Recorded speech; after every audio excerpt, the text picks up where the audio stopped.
Is it going? Hey, kids! Welcome to the weird-looking show. It's the show 73. 73. We have a guest today. We'll get to him in a second. He's just going to look pretty there for a second. Today's choice of grinds today is going to be the whiskey cinnamon. It's always good when you're drinking whiskey. It's yummy. And bourbon, whiskey, bourbon. Try it. It's good. You'll like it. Go to getgrinds.com. Tell them I sent you. And of course, today, if you're all Rick and Morty fans, new episode tonight, 11 o'clock. Don't miss it. Adult Swim. Not sponsoring. Just letting you know. And we talk about all this time. We talk about Jake Kohl. Well, here he is in flesh. He's brought us some stuff today. And he's going to talk your ear off about it because he knows his shit and I don't. I just pretend. I look good until he gets here. Then he makes me look like I don't know what I'm talking about. That's generally what happens. But anyways, take it away. Yeah, so tonight, Ed had jumped into that E.H. Taylor small batch and had really enjoyed it. And E.H. Taylor has a wide product line. And one of their best sellers is the single barrel for good reason. So I figured what we do tonight is kind of try the small batch against the single barrel and see the difference. And like we were talking before the camera cut on, the single barrel has a very wide flavor profile. Because what you're getting in a single barrel is they're taking one barrel and putting it in these bottles, and they're shipping it out around the country. After these bottles are gone, you'll never get that barrel again. It is one physical barrel. So whatever that taste is that's in that barrel will probably never come back around again, or if it does, it's not going to be exactly the same. It's going to be something slightly different. Or a fluke. Yeah, and well, like I said, that's why it's kind of a gamble, because I've had some of these that are great, like the one I brought tonight, and I've had some that are kind of not on the great spectrum. They get kind of a wet hay, kind of must smell, taste, which some people like. Away as gifts. Yeah, and those are the ones you give away as samples. But it's one of those bottles where, retail's $75, $80, and you can find it at retail, jump all over it. Take the gamble. It's very, very good. But most places are selling it at secondary around $200. If you got the money and that's in your range, knock yourself out. Me personally, for $200, I'd rather go get 4 or 5 bottles of something I know I really like. I got really lucky with this. This was a birthday present, thanks to my lovely wife Andrea, who pulled that off for me. So let's jump into it. We've got the E.H. Taylor small batch in the broken barrel design blends, and we've got the single barrel in the M&D design blends, and we're going to try to knock them out side by side and see if there's much of a difference. You reversed it on me. Mine's broken goodbye, right?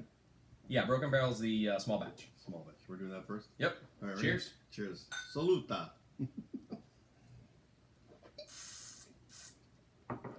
It's just so good. That's just quintessential bourbon. So both the E.H. Taylors here are what's called bottled in bond, which means they're bottled at 100 proof in a bonded warehouse. Any bottled in bond type whiskey that you're going to get your hands on must meet those minimum standards. They're all going to come out around 100 proof. Me personally, that 100 to 115 proof, it's kind of the sweet spot for bourbon. Once you get above 115, some things can get a little bitey, like that Booker's that we've done, or the Stag Junior. It can kind of jump up and get you a bit. That 100 proof is really that sweet spot where you don't need much water, you don't need much ice, but in the tradition of the show, right, we got to do it with the ice on it. We go hard and then we go mellow. Because that's just the way Ed likes to do it. We're going to let it mellotate. So we're going to let that mellow in the ice for a minute. Copyrighted. And see what it does, because it will change the flavor profile. A little bit of water will open it up a bit. That coldness will change the way that it hits your palate, hits the front of your tongue, back of your tongue. And some people just prefer whiskey over ice. I like the 106 to 117 range. Yeah. Yeah. That's a good range. I mean, and there's a lot of really good whiskeys in that range. When you swing through the store and you come to see Ed, he's got 40, 50 different bourbons in that range that are going to run you from $19 a bottle up to that Kentucky Owl's running like what, $85 a bottle, something like that. It's it's $99, but I have it on sale right now. Right, which is a great deal on that Kentucky. And they're moving, so if you want something, get it. But there's something for everybody in that kind of range, and that's really what's great about whiskey. What is it? Garrison Brothers. I got some Garrison Brothers. Oh, you did get that high-end Garrison Brothers too, didn't you? We got some McKenna. We got McKenna. What else do we get in there? That Russell's 10 year. The Russell Reserve 10 year is really good. That's a Wild Turkey product. That stuff's really, really good. Got the new Wild Turkey that's out there. We got that in there too. Yeah, that Wild Turkey 101. That Wild Turkey 101 for an everyday drinker. It's right. Both Jack Daniels bonded and triple mash. Yep, triple mash. Yep. Those are there at the old at your local Publix. So that's that small batch, right? Small batch is basically where the distiller is going to take as many barrels as they can, blend them together to fit in that narrow flavor profile, right? All small batches are going to taste relatively the same. They're going to be within a very tight window. They're delicious. They're great. If you get them at retail, they're going to run you just under $50. The tube is cool. The bottle looks cool. It's very recognizable. It's a Buffalo Trace product. You really can't go wrong with it. Now, the single barrels are things get a little weird. Most people, when they taste Buffalo Trace, they say it has this kind of unique grape flavor. I've never tasted it personally, not until I got this bottle. And I've had a ton of Buffalo Trace products. They make all kinds of stuff.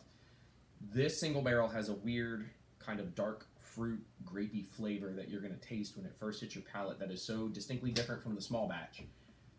That's really what you're looking for in those single barrels, at least me personally. I want my single barrel to be drastically different than my small batch. I want something that's... Yeah, you would hope so. Right, way at the end of the spectrum. Pay a couple more dollars for it, you want it to be a little different. Right. You want to taste that money, right? And it's special. Right, special and order. It's one of those things where, every bottle's roughly 25 1-ounce pours, right? That's why whiskey is so great. It's communal. It can last for years, right? This bottle I've had for, my birthday was in January, and I think we're not even a third of the way through the bottle at this point. It's communal, right? So... you take these out when your buddies are here, when your friends are over, you pop the bottle and you share and you kind of talk about what you like about the whiskey and then you share and you make acquaintances and it's really what whiskey's all about. But these bottles are going to last. In my defense, I've only had 2 drinks. And what we're doing here. This is not the everyday whiskey here. Well, and that's really the difference between that and like wine. I love red wine, but once you open a bottle of red wine, it's done for the night. Right, that $80 bottle of red wine is done the second you open it. You're going to kill it that night, and that's the end of it. Where this bottle here can last you months. Right? Yeah, I see. I did not know. That's really the main difference. I'm not a wine guy. So let's get into the single barrel. See if we can really taste that much of a difference in it. Same proof. Same proof. Yep, both bottled and bond. They're both going to be running right at 100 proof. Definitely different smelling. You get that kind of like fruity bouquet. That's different. Almost like cobbler-esque, right? Where it's like a baked fruit. It's really like an intense fruit. It's kind of taking that smell down. That's really what the Glen glasses are meant to do as well. That tulip shape funnels that smell up to the top. Now I gotta buy some glasses. Really helps you get that smell and kind of pick out all the different... Show's expensive. Cheers, all man. All right, let's do this. That would help us.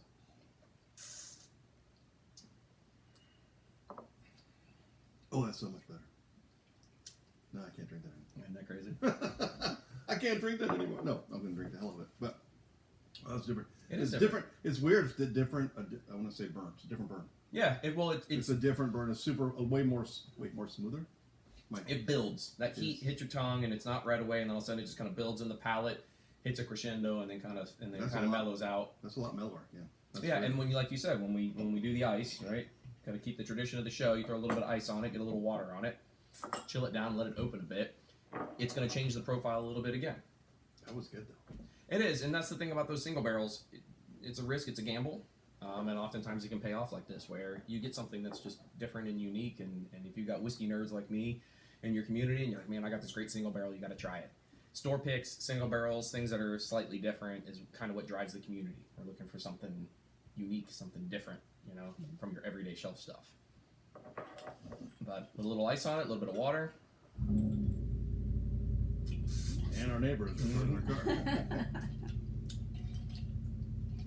It takes that mellow level and even just kind of flattens it out more. Kind of has a little flavor to it with the ice on it. Mm-hmm. Yeah, sometimes just a little bit of water, a couple drops of water, a little chunk of ice will kind of change that palate a bit. They're both good. I'm happy about it. I'm not trying. So what do you think in terms of cost-benefit analysis, right? So like we said, retail on the small batch around $48. Retail on the single barrel is going to run you around $80. You can get roughly 2 of these for 1 of these. I think this is 54. It might be. I mean, with inflation and everything else. I think it's 54. Yeah, it's starting to go up a little bit. It hurt.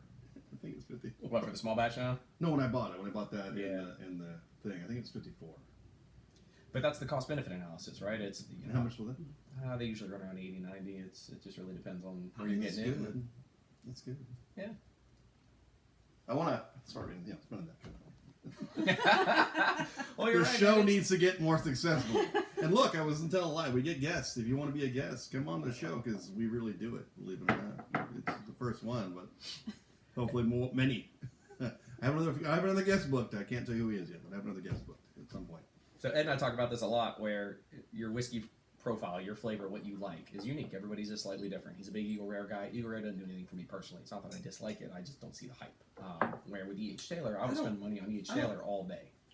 I think it. I don't know the hype. I think it lives up to the hype. Mm-hmm. That's all I'm saying. If not more than. Because secondary on Eagle Rare is up to like 50, 55 bucks a bottle. I was not, so for us, the show is still in its infancy, even though we have a ton of episodes, and money is still an issue with the show. Mm-hmm. So whenever I crack anything that I've gone out on the edge to buy, and I've hit it, I'm like, oh, well, shit. Like, this was worth the money. The Eagle Rare is worth the money. Buffalo Trace, it was worth trying, but definitely not the hype. Have you done the Old Elk video yet? Yeah, I did the other day. Yeah, so that Old Elk, that bottle there, that was like 70, 75 bucks. That was good. It's good, but again, I don't think it's $75 good. It's one of those things where, all right. You know what I mean? And that's where you got to kind of start figuring out your profile, where it's like, all right, I like this and I like it at this price point, but I wouldn't like it at that price point. Like, it doesn't really piss me off to spend the $40 on the Eagle Rare. No. Because I can't buy it all the time, so it keeps me kind of humble about not every day. Let's every week, and I don't rip through it either. I let it. Like I said, I always have a weekly drinker and maybe something special. I'll have that to start the day one, and then I'll do something else. Yeah, me. I'm either gonna start my day by proof.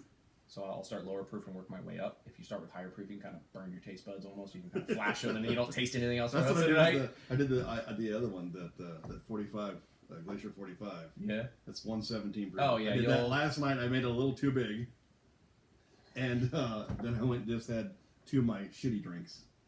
I have Kentucky Gentleman right now. When we're setting up, tell how bad the week is if I got Kentucky Gentleman in the house. When we're setting up tastings, we're gonna look at a couple different things. We will either set them up by proof, right? So we'll start lower and kind of work our way higher, or we'll set them up by cost.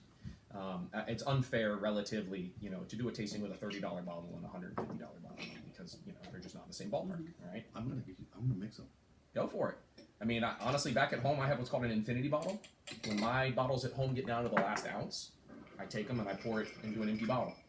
And I've been working on that now for about 6 months, and I'm 3/4 of the way through it. I don't take a ton. I like the idea of the where you can get the little barrels, mm-hmm. and then you kind of re-age them. Same kind of thing, and throw them and mix all your your little bits left of all your bottles. Yeah, just see what you come out with. Well, when it comes, again, butter 84 proof, crazy. You pop it off, your mustache fries off. Who knows? That's very good. Well, awesome, man. I'm glad you enjoyed it. Well, that's interesting. I don't waste. No, heck no. So it takes that regular E.H. Taylor small batch and puts that smoothness and that little bit of extra fruit flavor from the single barrel. That's interesting. I will let it mellotate a little bit more, but that's good. I've already had 1, 2, 3, so I got to be careful. I got to work for Labor Day for 11 hours tomorrow. So. Well, I hope you all enjoyed our guest today, Mr. Jake. You'll keep hearing his name because he's the sample guy who sends us those little bottles of whatever he says looks like pea samples. I have one friend that does it. He goes, "Why do you keep doing those pea samples? Are you just talking about this at the store the other day that I got to get better bottles because the ones that I give them to you and they're like these 99-cent bottles from the hobby store and they leak and they're we wash them. We got to use what do you call it? The plumbers, the white tape. Oh yeah, the tape around the top of it. I think no, just inside the groove. The not the grooves. What are they called? Threads? Threads, thank you. See, that's why she's the director. And look, I told her to go ahead and throw him questions, but she has no questions for him because he answered all of them before she could say it. I will tell you this, if you're ever in Kentucky, I believe the Buffalo Trace Distillery is just outside of Louisville. The tours are fantastic. It's a really cool place. And the Buffalo Trace product line is so immense. I mean, when you talk about the different things that they put out, and I keep finding stuff on that. That's what Buffalo Trace. That's what Buffalo Trace. They've kind of got a stranglehold on the industry right now. That being said, a lot of these smaller boutique distilleries are coming up and really challenging them with really popular blends and things that are hitting that higher price point, really giving people a different taste. Something kind of outside the realm of normal bourbon. Your Bardstown's like normal.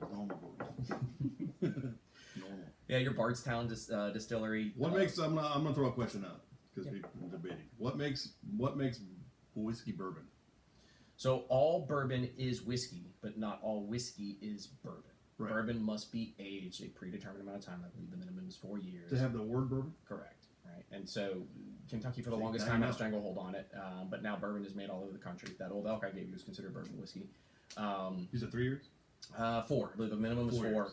And so we were talking about before the camera cut on, the different barrels that they choose, the different oak wood that they choose, where they get it from, how they char it, how they burn it, at what proof it goes in the barrel. Barrel proof is considered right around 120. They barrel it around 120. As it evaporates, the proof increases, and then they water it back down when they bottle it and send it back out to us.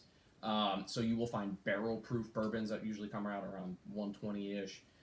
You'll have full-proof bourbons, which means they put no water in it. It comes out the barrel and it comes to your door, and it'll burn the hair off your eyebrows. It'd be nice. It can come to your door, but it's real expensive to have it come to your door. nothing surprising more than when I got that package the other day from my mom. I'm like, what? She sent it to herself. Oh yeah, put the whiskey in there. She sent it to herself. That's so funny. I know. I'm like, what is this? I go, my mom sent me booze.